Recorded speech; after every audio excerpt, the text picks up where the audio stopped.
Señora, aún quedan algunos días para llegar a San Petersburgo. Me temo que no puedo decir a ciencia cierta si 2 o 3, pero os pido que descanséis. Hace mucho frío aquí fuera. Sofía asintió comprensiva. Era cierto que en Rusia nevaba más que en su hogar, pero esperaba haber tenido un momento, al menos, para contemplar su nuevo país. ¿Sabéis cómo es la zarina Isabel?, preguntó a uno de los pajes que las acompañaban. Un hombre ruso que saltaba a la vista no quería estar allí. El hombre se cuadró en su lugar, consciente de que estaba ante la futura emperatriz. La llaman la Venus, Alteza. Sofía comprendió, aunque seguía sin fiarse. Las leyendas acerca de la belleza de la zarina Isabel resultaban célebres y románticas, pero también debían tener algo de erróneo. Aquella mujer, hija del ya legendario emperador Pedro, había tomado el poder por las armas, vistiéndose como un hombre, se decía, siendo recibida en el palacio con aplausos.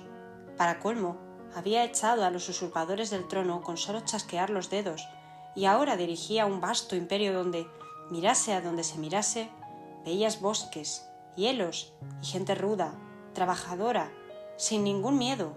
Algunos contaban historias aterradoras sobre casas con patas de gallina y viejas que asaban a la gente para comérsela. Por lo que la princesa había podido comprobar hasta ahora, la forma de vestir de los aldeanos y la de los ciudadanos de su país no tenía nada que ver. Alteza, esta vez fue el cochero quien se acercó, inclinándose ante ella. Os lo suplico, por favor, entrad en el carruaje, comenzáis a helaros y vuestra madre os reclama. Sí, era cierto que las mejillas de Sofía comenzaban a adquirir un tono rojizo, acompañado de cierta rigidez, pero ella no se había dado cuenta. Desde que emprendieron el viaje, vivió de forma automática, guiada por los pasos de su madre, para quien ella no había sido nada antes de que se pactara este matrimonio, aunque bueno, en realidad posible matrimonio. Aún no había nada pactado de forma definitiva. Una madre tan arrogante como la suya le había dicho con pelos y señales qué debía hacer, cómo y cuándo, para gustar a la realeza y producir un heredero. No es que la tarea en sí perturbara el corazón de Sofía. De hecho, la encontraba curiosa e interesante, dentro de lo que cabía, pero se sentía inquieta. ¿Cómo iba a conquistar a un joven que, la última vez que vio, pasó la noche emitiendo flatulencias y hablando pestes de Rusia? Ni siquiera se habían cruzado miradas. Él estaba en una punta del palacio y ella en otra. Aquel muchacho era como un crío grande, y contaban que además resultaba caprichoso, arrogante, y que llevaba de cabeza tanto a su tía la emperatriz Isabel como al resto de cortesanos. En estas cavilaciones estuvo durante todo el viaje, mientras que su madre no paraba de quejarse de lo que era el viaje en sí, la poca educación que habían tenido los cortesanos al enviarlas en un carruaje tan humilde y los pocos medios que les habían dado. Ella ya fantaseaba con ver a Sofía llevando una corona y poniéndose un nombre ortodoxo, aunque que de esto mejor no se enterase el padre de Sofía. Una ironía increíble, ya que ninguno de los dos podría asistir a la boda, pero los motivos para ello serían muy diferentes.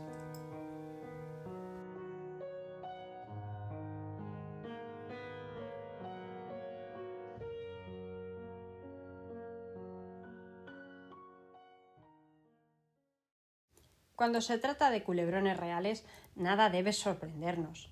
Dicen que Dios tiene sentido del humor, y así se empeña él mismo en hacérnoslo saber con su forma tan directa de hablar, aunque en algunos casos esa forma de hablar termine por arruinar nuestros nervios, dejando que nos preguntemos en qué momento acabamos así. Eso debió pensar la pequeña Fichten, aquella muchacha de origen alemán, que en determinado momento de su vida tuvo que partir hacia el este, hacia lo salvaje, acompañada de una bruja, también conocida como mamá, para convertirse en zarina consorte, pero que por los azares del destino, estas cosas que ocurren a veces, política, costumbre licenciosas, líos de faldas, revoluciones, Fichten terminó coronándose a sí misma y deshaciéndose de su marido, el pelele, para siempre. Pero no adelantemos acontecimientos.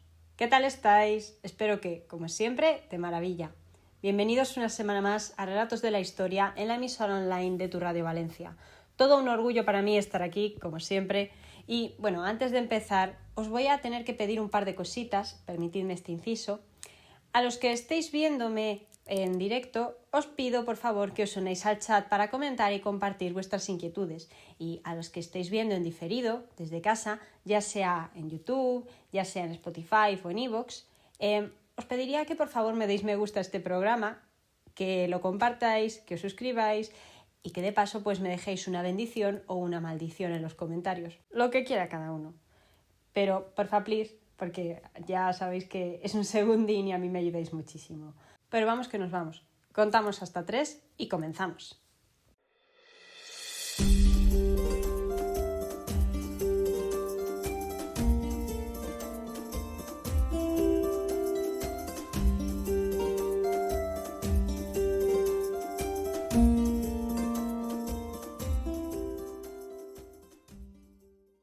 Catarina, a la cual, en esta primera parte de su historia la llamaremos Fiction, nació en Stettin, una ciudad que a día de hoy pertenece a Polonia, pero que en el siglo XVIII, al que nos referimos, quedaba bajo la influencia del Reino de Prusia, pero eso sí, también pertenecía, a su vez, al Sacro Imperio Romano Germánico.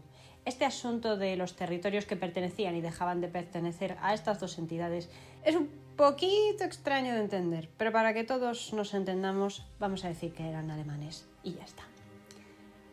Ella era hija de un príncipe alemán llamado Christian Augusto de Anhalt-Zerbst y de la esposa de este, Juana Isabel de Schleswig-Holstein-Gottorp, una importante miembro de la nobleza descendiente de reyes suecos, cuyo árbol genealógico sería de importancia para el matrimonio de nuestra pequeña Catalina o Fiction.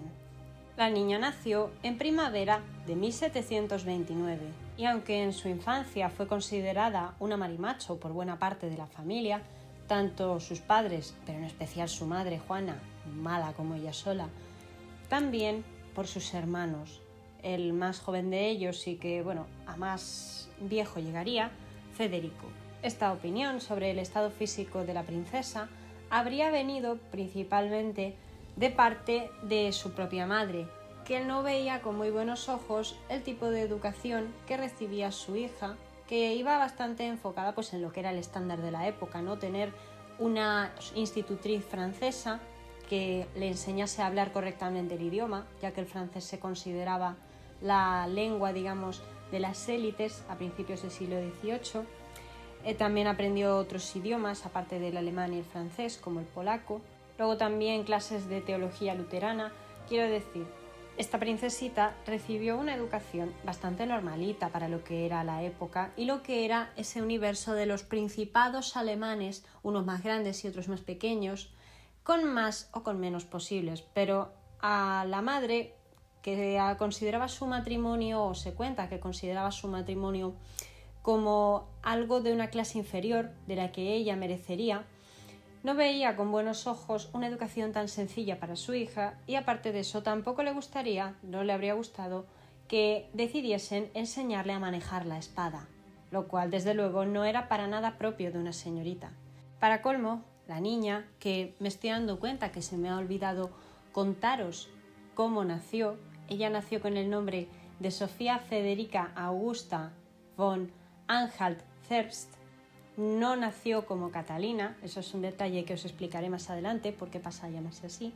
Es una niña que, para colmo, pronto va a desarrollar interés por la lectura y por una vida más bien tranquilita en vez de, por cosas que le habrían tocado. Tengamos en cuenta que para las familias alemanas principescas de la época, la idea de un matrimonio ventajoso era, si no igual, el doble de importante que para otras familias nobiliarias europeas, porque al fin y al cabo Alemania estaba llena de principados pequeños que todavía se volvían más pequeños cuando un príncipe tenía que dividir su herencia entre todos sus hijos. Por tanto, no todas las tierras de un señor pasaban a manos de un único hijo, sino que lo tradicional, lo que se había hecho desde antiguo, era dividir la herencia entre todos los hijos, para que cada uno tuviese al menos un cachito. Por supuesto, esto iba haciendo que se perdiese cada vez más fuelle. De modo que prontito la madre de Sofía, de Fitchen, de Catalina, tiene 3 nombres, por favor, iba a intentar por todos los medios buscar un marido a la altura de las circunstancias, a la altura de su hija primogénita, porque era la mayor de todos los hermanos. En este contexto, unos años más tarde del nacimiento de Catalina, en 1741, vamos a trasladarnos desde donde estaríamos, que es pues una zona de Alemania cercana a Polonia. Nos vamos a dar un salto y a trasladarnos hasta San Petersburgo, en Rusia, donde otra princesa, Isabel Petrovna, hija del glorioso emperador Pedro I el Grande, estaría al mando de una conspiración para hacerse con el trono ruso, apartando del poder a la madre del verdadero, o que se consideraría como verdadero heredero, un niño de unos pocos meses de vida, llamado Iván, cuya madre, Ana, estaría preparando, estaría educando para cuando tuviese la edad suficiente para gobernar por sí mismo. Pues Isabel llevó a cabo una conspiración del palacio junto con la Guardia Real y consiguió, por una parte, encerrar a los padres del pequeño y al bebé enviarlo a una prisión donde pasaría el resto de su vida, a oscuras, aislado y sin poder hablar con nadie. Este niño se llamaba Iván VI y se cuenta que cuando llegó a una edad más o menos adulta, era como ver a un hombre de las cavernas, a una criatura que no era capaz de articular 2 palabras seguidas, que se asombraba cuando veía una vela y luego se asustaba cuando al intentar cogerla se quemaba con ella. Pobre niño. Se dice que Isabel, cuando detuvo a su madre, lo levantó en sus brazos, para fastidiar supongo, y comentaría algo así como que nada de aquello era culpa del pequeño, pero que la política de Rusia era así y que las normas de la monarquía eran así. Por tanto, nadie se había atrevido a llevar la contraria a los deseos de la gloriosa hija del mítico Pedro I. La zarina Isabel, además de ser una emperatriz que duró bastantes años en el poder y ser una mujer ampliamente respetada en Rusia, también fue considerada como la Venus rusa. Mantenía, junto con su padre, un atractivo bastante hipnótico, que conseguía hacer que la gente sintiese ganas de acercarse a ella, de hablarle, de agradarle y que la buscaban. Isabel vivía rodeada de lujos, tenía a sus pies al mundo entero, a una parte importante del mundo entero. Ya sabemos lo que es Rusia y eso que en aquel momento todavía no era tan grande. Tenía cocineros, tenía modistas, tenía joyeros. Se casó con uno de sus cortesanos. Isabel fue una emperatriz enorme, pero tenía un problema. Y es que mucha fiesta, muchos amantes, mucha belleza, pero no se había casado de forma oficial y no había tenido ningún hijo. Es por ello que, claro, en Rusia llevaban ya un tiempo con ciertas guerras por los problemas a la hora de suceder a los zares. Y eso generaba mucha inseguridad tanto para el pueblo como para los nobles, que se agrupaban en facciones y se mataban entre ellos de forma literal. Por eso Isabel pronto va a buscar una solución y la encuentra en su sobrino, el hijo de su hermana, un pequeño conocido como Pedro de Holstein-Gottorp.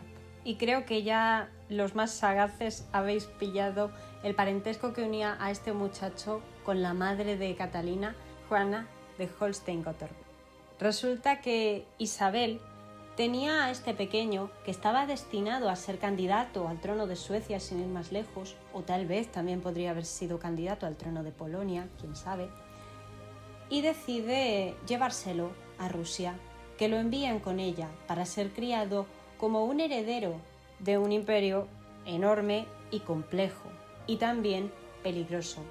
Rusia a principios del siglo XVIII era un avispero cubierto de purpurina, por cortesía de las políticas occidentalizadoras de Pedro I el Grande. Y es por eso que Isabel quería, dentro de lo que cabe, salvaguardar la herencia de su padre.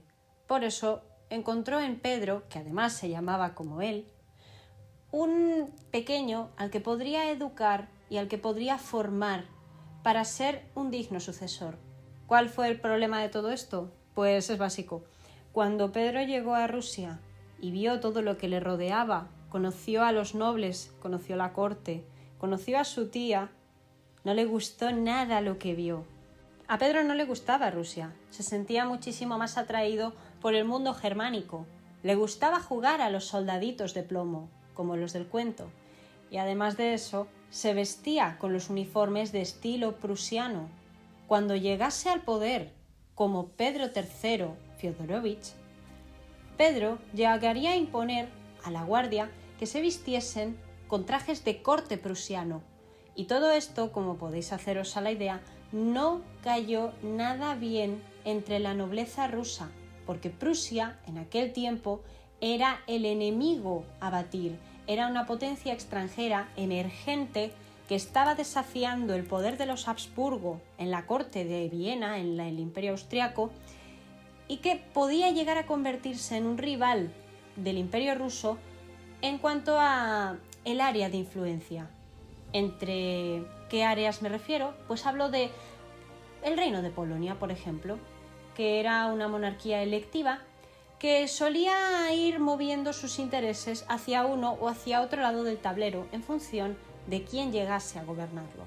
Para colmo, Isabel se había llegado a aliar con la emperatriz María Teresa de Austria, la madre de María Antonieta, de la que ya hablamos en otro programa anterior, lo tenéis ahí por si lo queréis ver, para hacerle la vida imposible, vamos a decirlo, a Federico, el rey prusiano, durante la Guerra de los 7 años, una guerra de la que también puedo hablaros si queréis. Pero Federico se cuenta que llegó a describir esa alianza entre las dos gobernantes como una alianza de faldas o una alianza de ligueros, para que veáis el comentario que dirigía a estas mujeres. Pues Pedro quería parecerse a ese señor y dejar en ridículo a toda la corte. ¿Cómo se podía prevenir esto? ¿Cómo se podía suavizar un poco? Isabel lo tuvo claro, necesitaba buscarle una novia, necesitaba que tuviese un hijo y con un poco de suerte, si el niño salía lo bastante bien y ella duraba los años suficientes, a lo mejor no sería necesario que Pedro gobernase. Por ello, le buscan una novia a la carta. Y entre las candidatas que existen, pues Isabel se fija en una princesita descendiente de una Holstein-Gottorp, en Sofía, en Catalina, en Fichten. Se fija en esta pequeñita que era catalogada como una rara avis dentro de su tierra, de su familia. Y se fija en ella, primero porque era prima segunda de Pedro, pero también se fija en ella porque la propia Isabel había estado destinada, en su juventud, a casarse con un príncipe de su familia, con un caballero llamado Carlos Augusto de Holstein-Gottorp, quien habría viajado hasta San Petersburgo para conocer a la novia. Cuentan que se habrían enamorado, pero que por desgracia este pobre chico habría fallecido sin llegar a casarse de forma efectiva. Por lo que Isabel sintió simpatía y decidió intentarlo invitando a Sofía, vamos a llamarla Sofía Catalina Fichten, y a su madre Juana a San Petersburgo para entrevistarse con ellas, conocerlas y comprobar si esta pequeña, que en aquel momento tenía 14 años, contaba con las características apropiadas para ser una futura emperatriz. Y si de paso era lo bastante manejable como para dejarse guiar por Isabel y para aprender a soportar el carácter cada vez más inestable de Pedro, que si ya de jovencito daba problemas, sacaba de quicio a todos los nobles y hasta cuentan que se tiraba pedos en público, pues imaginemos cuando creciese. A todo esto la princesita esperaba expectante. Al fin y al cabo se la había educado para casarse, era lo que le tocaba. Pero la pequeña, que hasta aquel momento se llamaba Sofía, contaba con un elemento que por una parte quiso ser catalizador de ese matrimonio real, pero por otra parte estuvo a punto de pifiarla, estuvo a punto de echarlo todo a perder. Su madre, Juana, no tenía más que aires de grandeza, ha pasado a la historia como una mujer avariciosa, ambiciosa y caprichosa, que intentó hacer todo tipo de tejemanejes para que su hija se casara, en efecto, con el heredero al trono ruso, pero que para ello, pues al principio recurrió a métodos un poco más discretos, como enviar retratos de Sofía a la corte imperial, al principio cuando se los pidieron, pero ella mandando alguno más por si acaso no quedaba claro. Y más tarde, durante este viaje, al que las invitó la emperatriz Isabel para conocerlas y para ver qué tal era la futura novia, pues la madre de Sofía habría dado un espectáculo lamentable que llegaría a ofender a la mismísima zarina y poner en peligro el destino de su hija. Grigori se tomó la libertad de besarla. Al fin y al cabo, pronto serían libres de estar juntos, de casarse si les placía. Catalina se revolvió en sueños, eligiendo resistirse a despertar. Majestad, la animó Grigori, acariciando su hombro con delicadeza. —¿Ekaterina? Ella abrió los ojos, recordando dónde estaba, pero confundida. Se llevó una mano a la boca, tratando de retener un bostezo que se escapó de todos modos. —Aún es de noche. Grigori asintió, comprendiendo su incomodidad. —Ya he dado orden a vuestras damas para que vengan. La zarina entendió también lo que esto significaba. Llevaban meses planeándolo. Los nobles de la corte estaban de acuerdo, por ahora, aunque con toda seguridad, si algo salía mal, volverían a ponerse en su contra. Los denunciarían y no moverían un dedo en caso de que Pedro volviese a tomar las riendas de la policía secreta. Pronto serían juzgados y ajusticiados. El método de ajusticiamiento, si era quedarse sin cabeza o si era ser apaleados, ya se decidiría en otro momento. Catalina se incorporó en la cama y tomó la mano de Grigori. Era gruesa y fuerte, como la suya propia. Él las ejercitaba con las armas y ella con la pluma, pero ambas estaban acostumbradas a trabajar. Catalina ignoró el hecho de que estaba sin arreglar, sin peinarse. Por no estar, ni siquiera estaba vestida de forma apropiada. Su Grigori la miraba, vestido de soldado, un gran amor, un amor elegido, no como el monstruo con el que la habían casado. Nos matarán si algo sale mal. Grigori asintió. No pasará, pero podría ocurrir. No me suavices la realidad para que siga adelante. Se quedaron en silencio. En el fondo, la zarina comprendía que la familia de Grigori, los Orlov, buscaban medrar y acercarse a ella fue la mejor idea que se les ocurrió a él y a sus 4 hermanos. ¿Era posible que a pesar de ese mezquino inicio, la amase de verdad? ¿Morirás conmigo si algo sale mal? Grigori se puso firme ante ella, atrapó su cabeza entre las manos y la besó con ansia. No será preciso ningún verdugo. Tal vez si era posible, aunque volvíamos a lo mismo de antes. ¿Acaso, si el levantamiento fracasaba, si el zar recuperaba el control de todo, no la abandonaría también? Los ejemplos de décadas pasadas no animaban el optimismo. A Isabel le salió bien, pero ¿a cuántos les salió mal?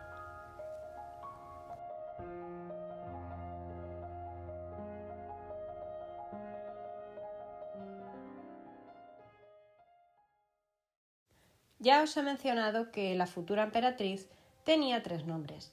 Catalina, su nombre regio, Sofía, su nombre de nacimiento, y Fitchen, un apodo familiar que le habrían puesto sus padres.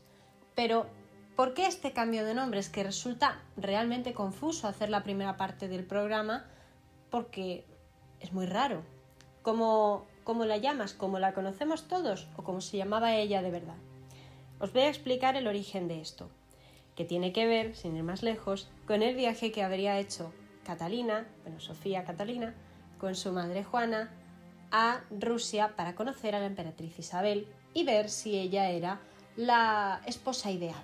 En ese viaje, Sofía, la vamos a llamar Sofía, enfermó hasta el punto de que se llegó a temer por su vida. Y la emperatriz decidió, como solía hacerse en aquel momento, llamar a un médico, algo muy lógico. El médico recetó sangrías y la emperatriz ordenó que se hiciesen.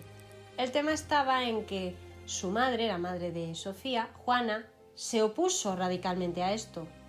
El por qué, tal vez lo consideraba una tradición bárbara que debía ir superándose. Pero oye, es lo que se hacía en aquel tiempo, es lo que se hacía, lo que dictaba el médico. Y Juana, al oponerse, ya de entrada se ganó la antipatía de la emperatriz Isabel, que encima les estaba dando toda su hospitalidad, les estaba dando a sus médicos. ¿Qué era esa falta de respeto hacia su persona? Para colmo, los aires de grandeza de la madre de la futura novia llegaron a más cuando, temiéndose por la vida de Sofía, decidió pedir que llevasen a un pastor luterano para que la joven se confesara. Esto, por supuestísimo, en una corte ortodoxa, como era la rusa, sentó muy mal. Uno de los principales requisitos que se pedía a las futuras novias de los príncipes era que se pasasen a la religión ortodoxa y que asumieran un nombre propio de esa religión, un nombre ruso. Por tanto, eso de llamar a un pastor luterano, no y no. Afortunadamente, Sofía fue un poco más inteligente que su madre y, en un arranque de lucidez, pidió que le llevasen a un pastor ortodoxo, lo cual, pues, si bien la emperatriz no quería ni ver a la madre de Sofía, la hija fue otro asunto. Le pareció bien aquel intento de acercarse a la religión rusa y aquella petición posterior de ser bautizada directamente y asumir el nombre de Catalina o Ekaterina. Un nombre más apropiado para la religión ortodoxa, mucho más que Sofía, sería el nombre por el que todos la conocemos, y también era un nombre que la acercaba más a la emperatriz del momento, porque Isabel era hija de Pedro I y de su esposa y amante Catalina I de Rusia. Era una forma de hacer un guiño a esa mujer que tenía que ganarse, una mujer muy desconfiada, la zarina Isabel. Pero dio resultados, sea como sea, y la boda terminó por celebrarse en 1745, unos meses después de la llegada de la jovencita a Rusia. Pero con un detalle, ya que quienes estaban contentos con el enlace principalmente eran la emperatriz Isabel, la novia, la ahora llamada Catalina, ya ahora la vamos a llamar Catalina todo el tiempo, y Juana, la madre de ella, pero se le pasó rápido la alegría porque la expulsaron de Rusia, de la corte, para siempre y le prohibieron regresar. La zarina Isabel había quedado muy enfadada con ella. Otro que no quedó contento fue el padre de Catalina, que era un ferviente luterano y vio con muy malos ojos que su hija abrazase de forma tan rápida y sencilla la religión de los rusos. Eso fue demasiado para él y decidió no ir a la boda. Hasta ese punto se quebró la relación de padre e hija. Y luego, para colmo, el más descontento con aquella boda fue el novio, que se llevaba muy mal con Catalina. No le gustaba la chica que habían elegido para él, pero todo hay que decirlo, a ella tampoco le gustaba el chico que le habían elegido. Pero las normas de la época eran las que eran, y tuvieron que apechugar con la situación, con la circunstancia en la que les había tocado vivir, y empezar a hacer, pues, vida matrimonial en el palacio de Oranienbaum, cerca de lo que sería el Golfo de Finlandia, desde donde comenzarían a aprender ambos esposos labores de gobierno. Los esposos, por supuesto, son Pedro y Catalina, gobernando desde la distancia, antes que nada, el ducado de Holstein-Gottorp, que le tocaba a Pedro por herencia de su padre. Su madre era la princesa rusa.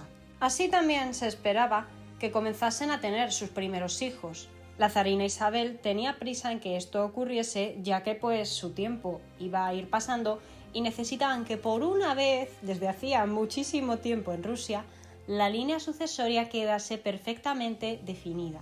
Con lo que la emperatriz no contó era con que el asquito que se tenían los esposos llegara hasta el punto de no querer dormir el uno con el otro. Catalina estaba obligada, digamos, por matrimonio, porque era su obligación en la época, se entendía que ella había ido a eso, a tener relaciones con su esposo. Ella pues tenía que hacerlo, que tenía que tener un hijo con él, pero él se negaba rotundamente. Cuentan que se levantaba en mitad de la noche y se ponía a caminar por el cuarto, no se sabe muy bien si sonámbulo o sencillamente un poquito ido, que hablaba mal a su esposa, que discutían muy a menudo y que llegaban a lanzarse objetos. Pedro prefería pasarse los días jugando con los soldaditos, y aunque Catalina al principio intentó seguirle la corriente para ver qué tal se llevaban, ella encontraba a su esposo totalmente infantil y absurdo. A Catalina le gustaba leer. Ella se había criado leyendo o viendo también el teatro de Molière, el teatro de Corneille, el teatro de los franceses. se había criado también estudiando teología y filosofía. Era una mujer moderna para la época, muy inteligente, aunque se la considerase de una educación estándar. ¿Qué tenían que ver esos dos? ¿Cómo iban a tener hijos? La emperatriz, con el paso del tiempo, comenzó a desesperarse. Isabel necesitaba un heredero más que esos dos un hijo. Pero en Rusia no se andaban con paños calientes. Y cuando las cosas había que solucionarlas, si se quería, podían solucionarse siempre. En el caso del hijo que necesitaban de Pedro y de Catalina, pues la zarina transmitió, de alguna manera, a través de sus damas, vamos a decirlo así de claro, a Catalina que si no conseguía quedarse embarazada de Pedro, pues que tenía permiso, podía interesarse por dos nobles sirvientes del palacio de chambelanes llamados Sergei Saltykov y Leo Narinsky, que ella podía elegir al que quisiera de ellos dos, ya que se supone que eran de los más atractivos y que a Catalina le resultaban bonicos, le hacían gracia. No se sabe a ciencia cierta si eligió a alguno de los dos o si prefirió quedarse con Pedro. Se sabe que Saltykov le gustaba más que ningún otro y pues que tuvo algo por ahí con él, se rumorea.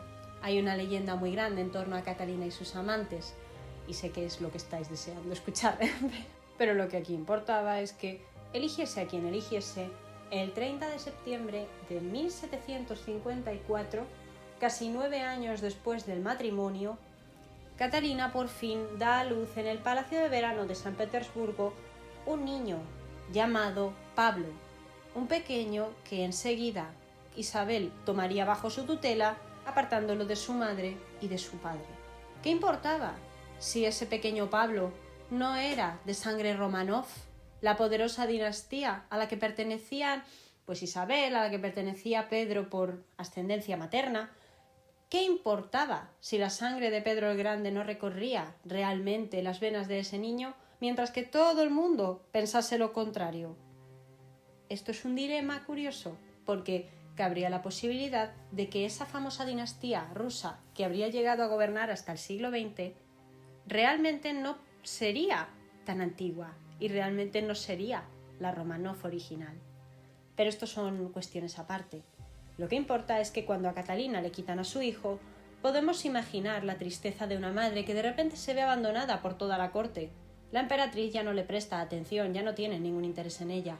Su marido, pues, tiene menos interés en ella que nunca, hasta el punto de que, en sucesivos años, cuando Catalina tuviese un par de hijos ilegítimos, el zar sencillamente preguntaría: «No tengo ni idea de dónde salen los embarazos de mi esposa».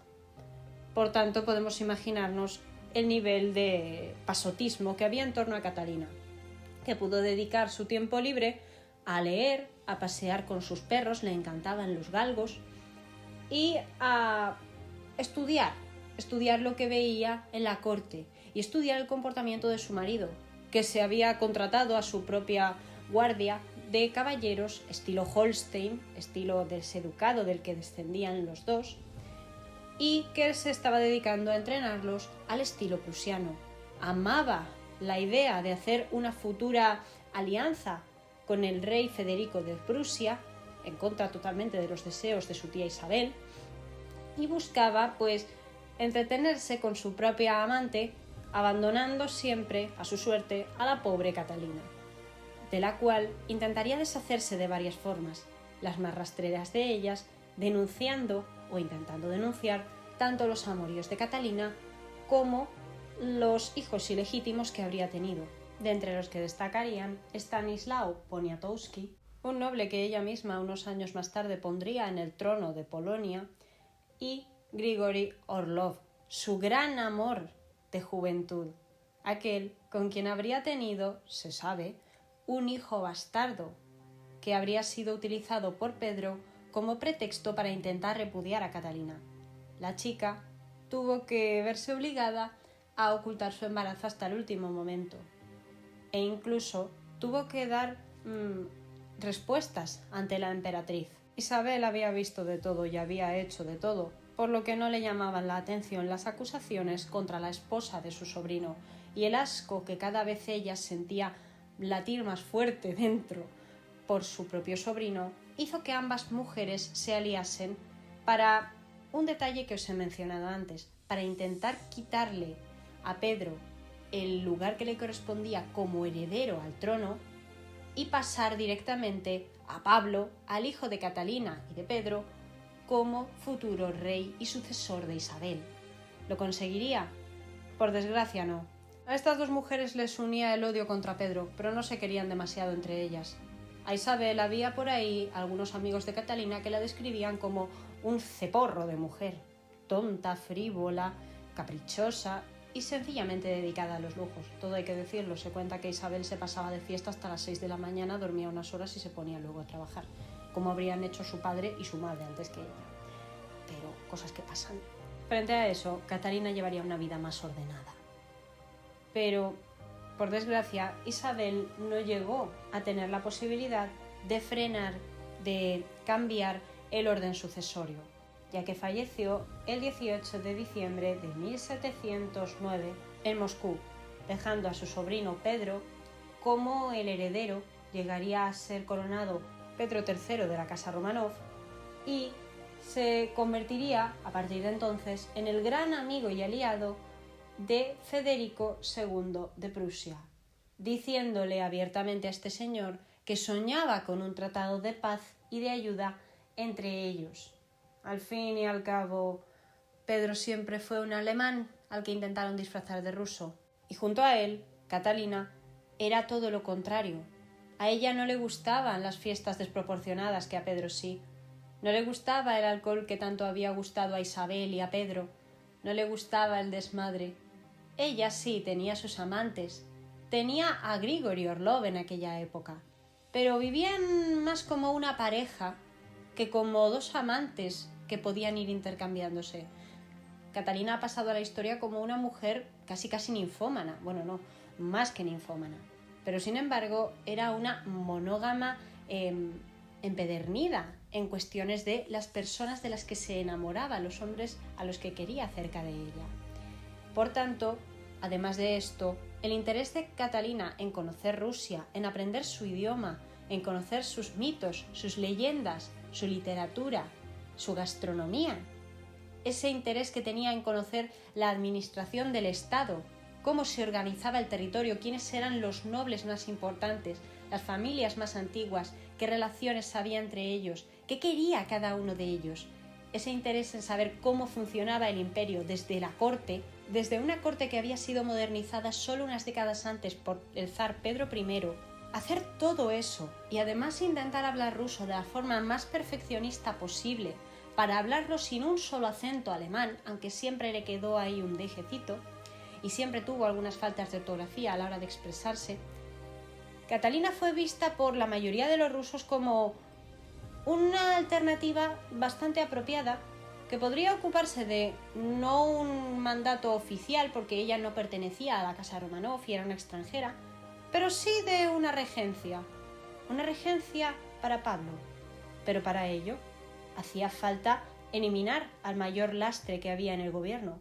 Hacía falta eliminar al zar Pedro III, que en ese momento estaba fuera de control y en solo 186 días de reinado firmó un total de 192 documentos, cerró la Cancillería, proclamó la libertad de religión, confiscó las tierras a los monasterios, tal vez ordenó que se bautizase a los bebés en agua caliente y fundó el Banco del Estado, poniendo en circulación los primeros billetes de papel.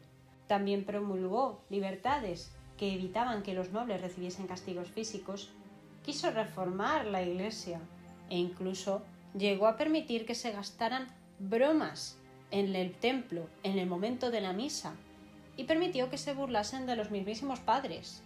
Aquello era demasiado. Pedro ya no estaba solo aliándose con el enemigo o mostrando más simpatía por su idioma y por sus costumbres y por su vestimenta. Estaba además socavando la esencia de Rusia y sobre todo de la nobleza rusa, que era aún más sagrada que el mismísimo zarato en sí. Es por ello que cuando en 1762 hay un golpe de estado y otra revuelta en palacio exactamente igual que la que llevó al poder a la emperatriz Isabel décadas antes, nadie se opone a Catalina y casi todos, la ven como un regalo caído del cielo. Menos mal que tomó las riendas, menos mal. ¿Pero qué pensaría el pobre Pedro de esto?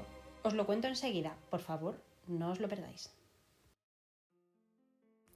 Las emperatrices podemos hacer lo que deseemos, o eso es lo que me dijo Panin en su día. Pues bien, justo eso es lo que estoy haciendo ahora, lo que deseo, lo que más he deseado y lo que siempre se me ha negado. Una mujer de mi posición, que lo tiene todo, no tenía el amor, y ahora lo veo caminando hacia mí. Sus ojos brillan tanto como los míos, se muestra seguro de sí mismo, aunque también procura mantener una imagen de frialdad. Al fin y al cabo es un soldado, un político. Es mi amor, el único hombre que ha demostrado estar a mi altura. Potemkin. Sería algún día la señora de Potemkin, aunque nominalmente habré de seguir siendo la emperatriz, la zarina, la señora de todas las Rusias.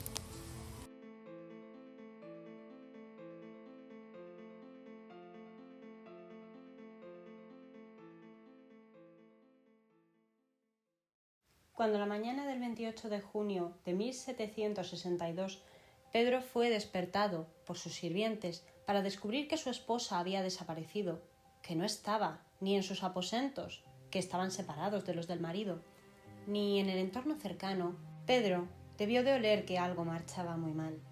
Catalina había sido despertada a las 6 de la mañana por los hermanos Orlov.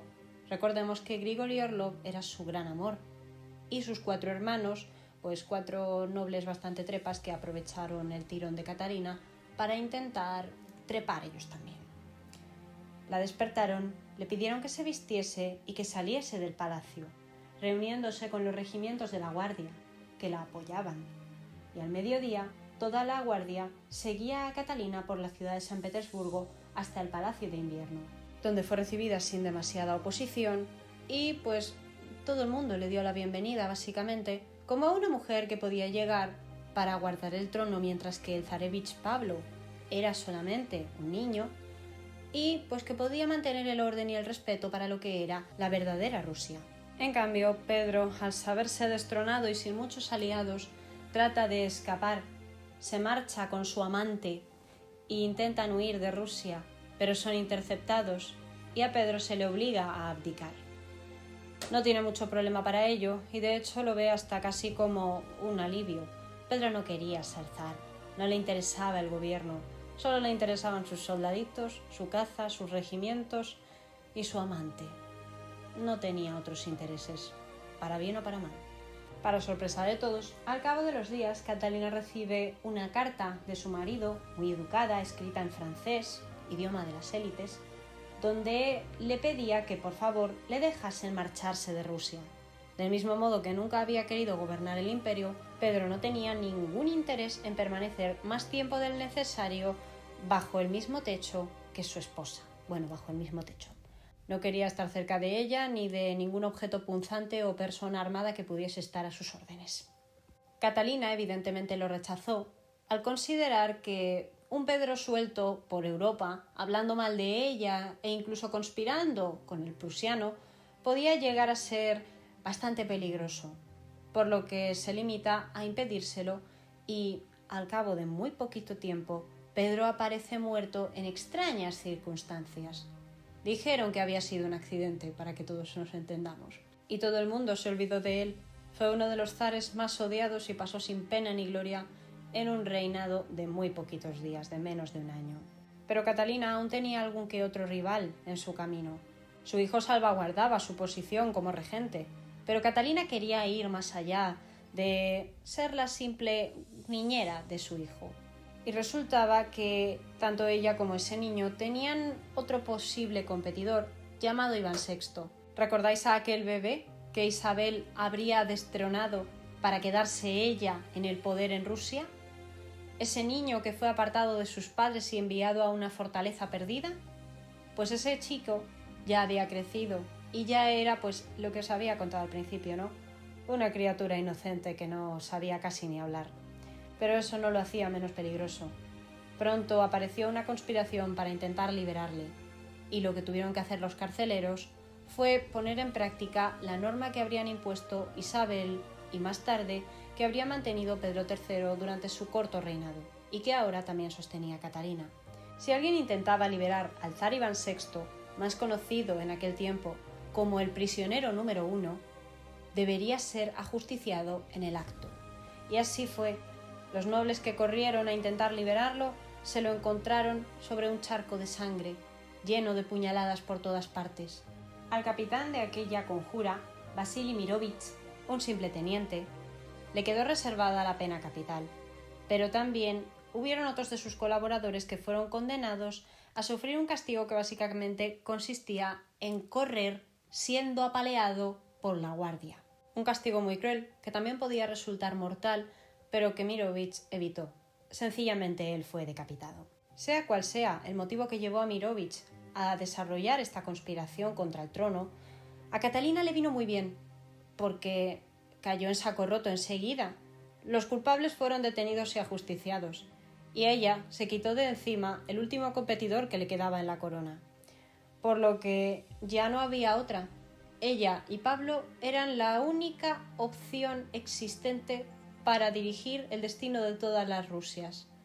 Afortunadamente para los rusos, también fue la mejor opción posible, ya que Catalina desarrolló a lo largo de su amplio reinado una actividad desenfrenada.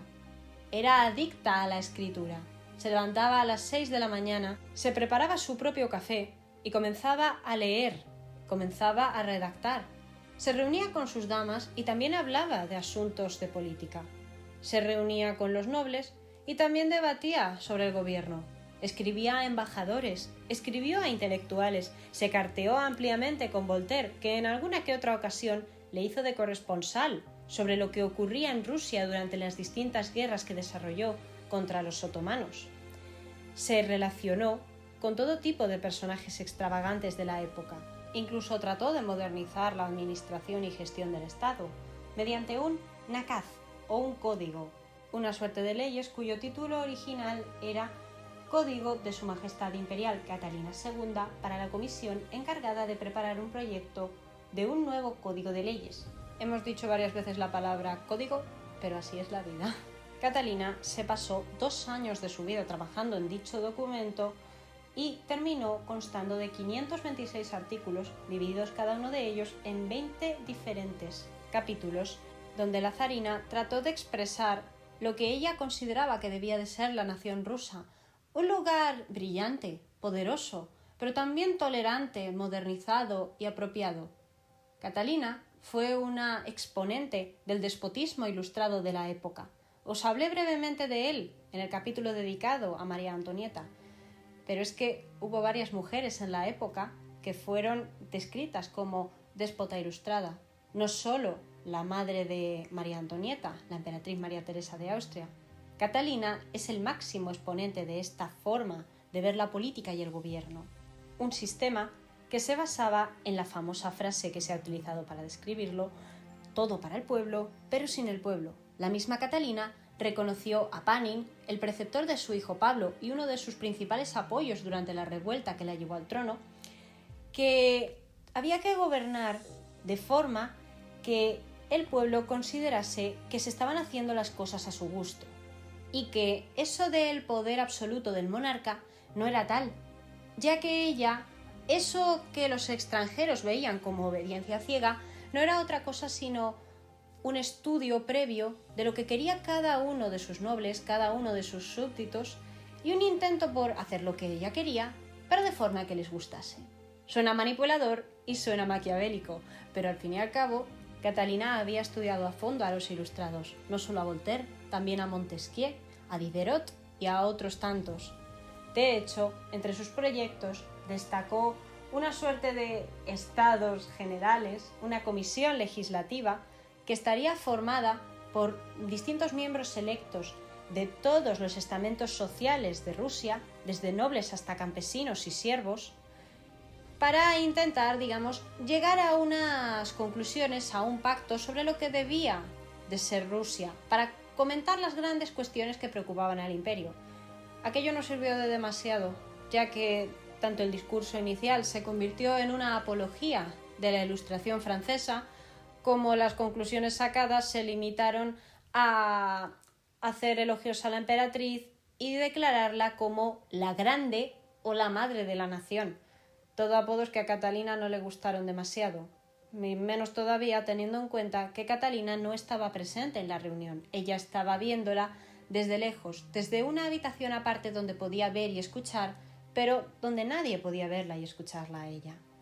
Aquello la llenó de tristeza y se tuvo que limitar a gobernar, pues, pensando, tratando de estudiar, tratando de aprender, pero sin contar de una forma democrática con el pueblo. Aunque vamos a ser sinceros en este aspecto, los ilustrados del siglo XVIII no eran demócratas, en el sentido actual de la palabra. No creían en lo que ahora consideramos una democracia. De hecho, a algunos de ellos tal vez lo que tenemos ahora les habría parecido una barbaridad, pero así era la vida. Se trataba de un término medio, y Catalina habría soñado con eso. De hecho, llegó a convertirse en la niña bonita de los ilustrados, quienes la veían desde lejos como una mujer brillante, hermosa, graciosa, aunque hay quienes señalaban que era más interesante que atractiva, y como una mujer a imitar y de la que deberían tomar ejemplo los monarcas franceses. Era una reina moderna que quería tolerancia, que quería respeto, que quería el imperio de la ley y las razones de Estado, pero no buscaba una esclavitud. De hecho, Catalina se oponía en teoría a la esclavitud. Pero la vida es dura y vamos a ser sinceros, Catalina a la hora de la verdad disfrutó mucho haciendo esas tonterías de cara al público, mientras de puertas para adentro mantenía el sistema de la servidumbre rusa, que terminaba vinculando trozos de tierra y miles de almas, miles de personas, vinculándolos a todos a un noble, a un título, a un terreno. Ella misma fue la que más siervos tuvo, y sí, siervos, un sistema casi feudal, el que tenían los rusos a principios del siglo XVIII, bueno, ya a mediados en este momento de la historia. Qué tristeza, ¿no? Qué caída. Más caída la que tuvo Grigori Orlov cuando, después de años junto a Catalina, intentando gobernar con ella, llevándola al poder, consiguiendo migajas para sus hermanos, posiciones bien puestas, pero no tan altas como para molestar a la aristocracia tradicional. Después de todo eso, cuando por fin piensa que Catalina va a poder casarse con él como habría hecho la zarina Isabel con su propio amante, la emperatriz desiste. Pidió en su momento consejo a Panin, el gran preceptor de Pablo y gran amigo suyo, y éste sencillamente le dijo: la emperatriz puede hacer lo que desee, pero Madame Orlova jamás podrá ser la emperatriz. Catalina no era Isabel. Catalina seguía siendo una extranjera y siempre lo sería, por lo que finalmente, cada vez más, la relación con su queridísimo Orlov cayó en desuso, cayó en la frialdad, y no pudieron seguir juntos, a pesar de que él había sido declarado como una suerte de ayudante al gobierno o gran chambelán, que básicamente era el título del gran amante. No pudo continuar con ello.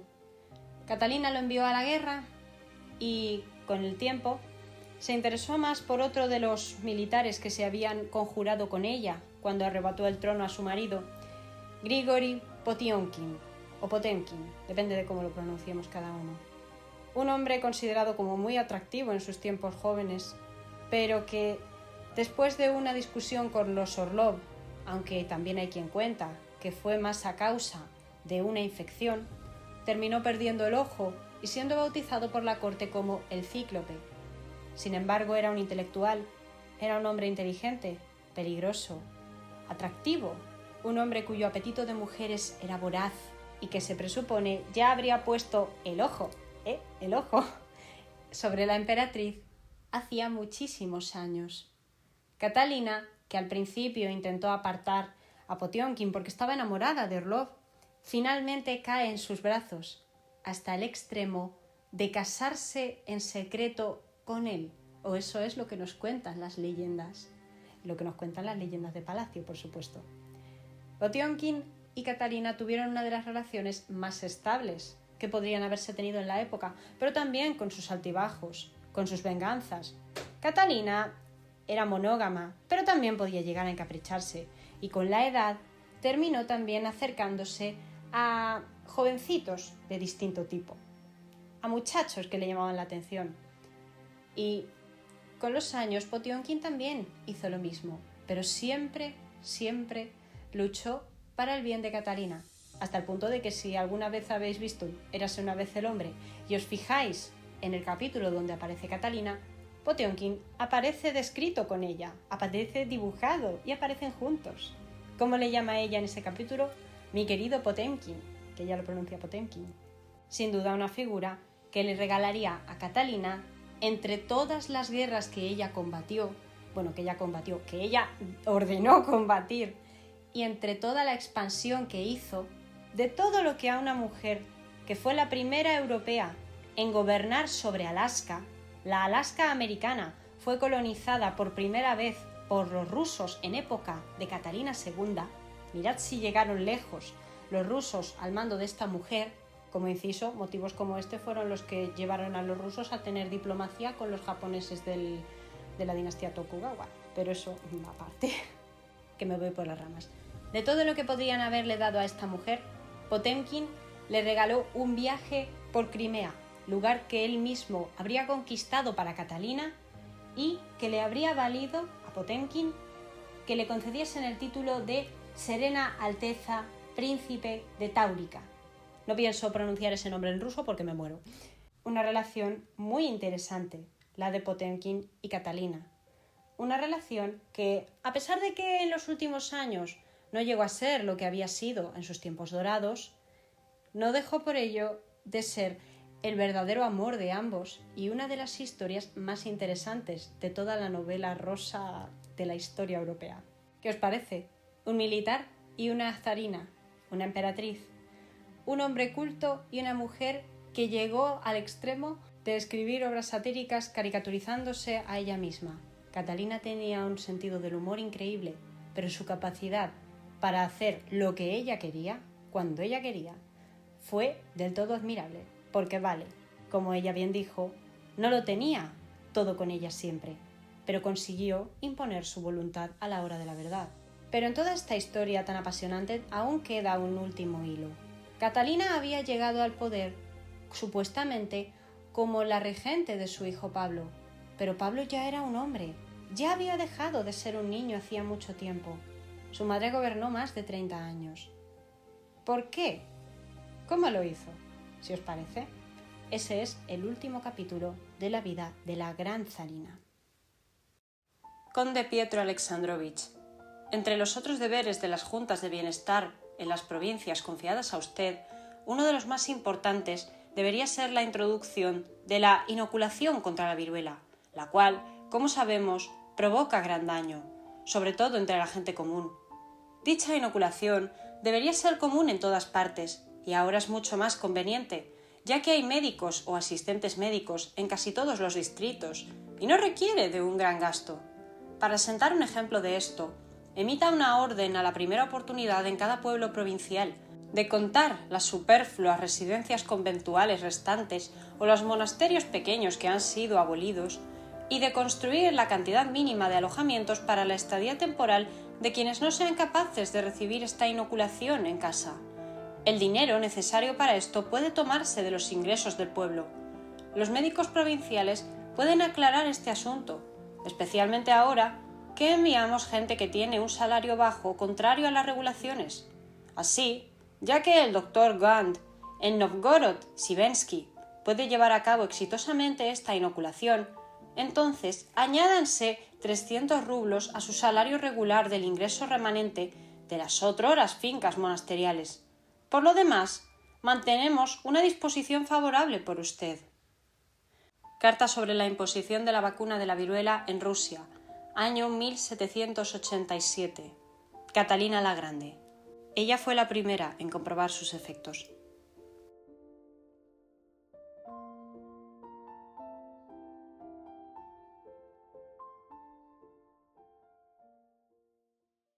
Si quedaba alguna duda sobre la paternidad de Pablo, no había ninguna duda cuando era mayor. Pedro III era el padre del zarevich. Tenían el mismo carácter quisquilloso, desagradable incluso. Pablo le caía mal a su madre. Catalina no entendía cómo había podido tener un niño tan repipi, desagradable. Era un muchacho que había desarrollado el mismo interés que su padre por todo lo germánico, por todo lo alemán, y una criatura que, a diferencia de su padre, tenía una ambición desmedida por conseguir el trono, lo cual no le gustaba a su madre.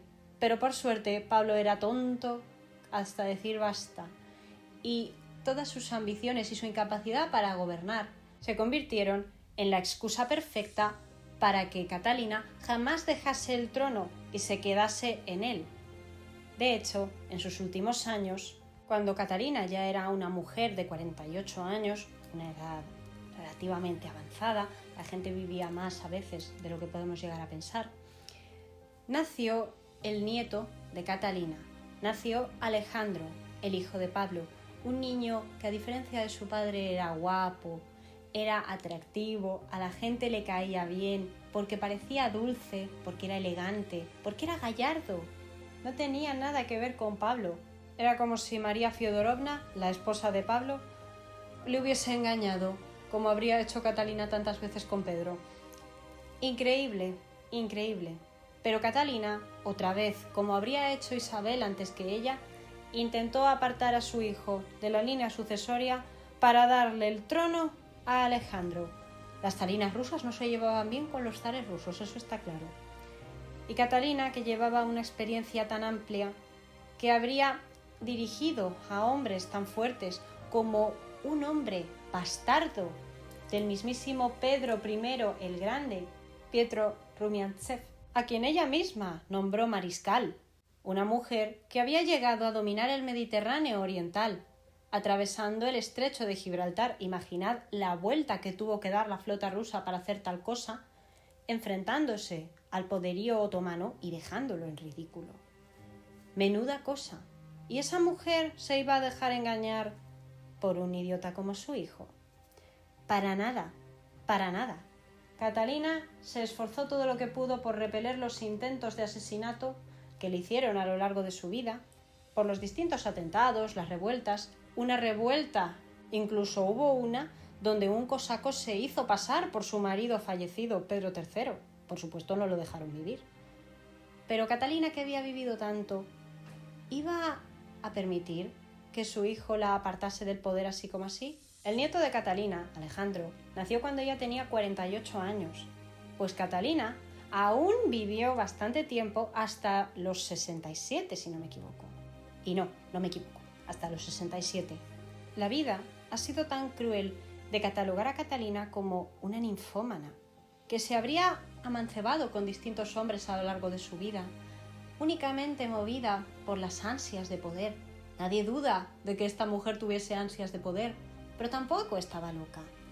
El movimiento que hizo de poner a su examante, Poniatowski, en el trono polaco fue un movimiento que aseguró durante un tiempo que Polonia fuese un estado satélite con un gobernante clientelar, a las órdenes de la zarina. Fue un movimiento puramente político, aunque también podrían haber dicho que sentimental. No. Fue un movimiento político. Y más tarde, los repartos de Polonia con Prusia, el enemigo con el que algunas veces se vio obligada a pactar, y con Austria, también fueron movimientos políticos. Catalina ha sido recordada como una mujer que se casó en secreto con Potiomkin, y así lo hizo. Como una mujer, y aquí viene lo gordo, que murió después de tener relaciones con un caballo.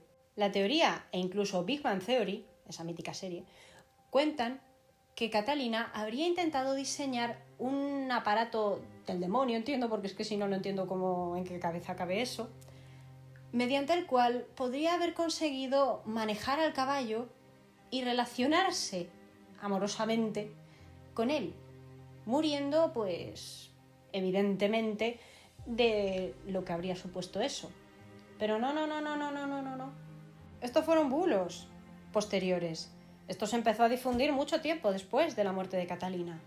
Bueno, o a lo mejor ya había algún que otro graciosillo que no se llevaba muy bien con la zarina y que intentó fastidiar, pero no tan fuerte en aquel momento. Catalina murió el 5 de noviembre de 1796, después de haberse levantado, como siempre a las 6 de la mañana, tomarse su cafecito y ponerse a trabajar en los papeles. Le dio un ataque al corazón y la encontraron débil, de cara violácea, de pulso acelerado y básicamente en coma, tirada en el suelo de su despacho. Intentaron reanimarla, esperaron a ver si sobrevivía, pero finalmente Catalina falleció a la noche siguiente, a las 9, y Catalina fue enterrada en la Catedral de San Pedro y San Pablo como correspondía a una verdadera emperatriz. Todos la echaron de menos y su reinado quedó recordado para siempre en la historia rusa como el de una época dorada, un tiempo de grandeza, donde los grandes militares, los grandes nobles y los grandes talentos pudieron desarrollarse. Catalina fue siempre una gran coleccionista de arte, de libros extraños, llevó verdaderos intelectuales a Rusia, también empezó a montar jardines ingleses. Le gustaba interesarse por la ciencia. Durante un brote de peste, fue la primera mujer en Rusia en vacunarse, ella y a su hijo, el zarevich Pablo, para dar ejemplo a la población, antes de ordenar que todos fuesen vacunados, todo hay que decirlo. Una grande, sin duda. Una grande que, por desgracia, no llegó a ser sucedida por su queridísimo nieto como ella habría querido, sino por su odioso hijo, Pablo, que nadie lo quería, pero que, como suele suceder con las malas hierbas, nunca mueren y son capaces de encontrar aliados hasta en el infierno. El periodo de Pablo no duró mucho, pero el tiempo que duró consiguió que todos aquellos que nunca habían valorado a Catalina comenzasen a valorarla. Y con esto creo que podemos dar por finalizado el programa de hoy. Muchísimas gracias a todos, ha sido un placer compartir esta historia con vosotros y nada, como siempre, nos veremos la semana que viene aquí en Relatos de la Historia, en la emisora de Tu Radio Valencia. Yo espero vuestros comentarios, vuestras sugerencias, vuestras críticas, encantadísima, y vuestras propuestas para personajes. Podéis seguirme en mis redes, @elmundodelike en Instagram, o en otras plataformas donde podéis escuchar este y muchos otros programas. Os dejo toda la información abajo. Y nada, hasta la semana que viene.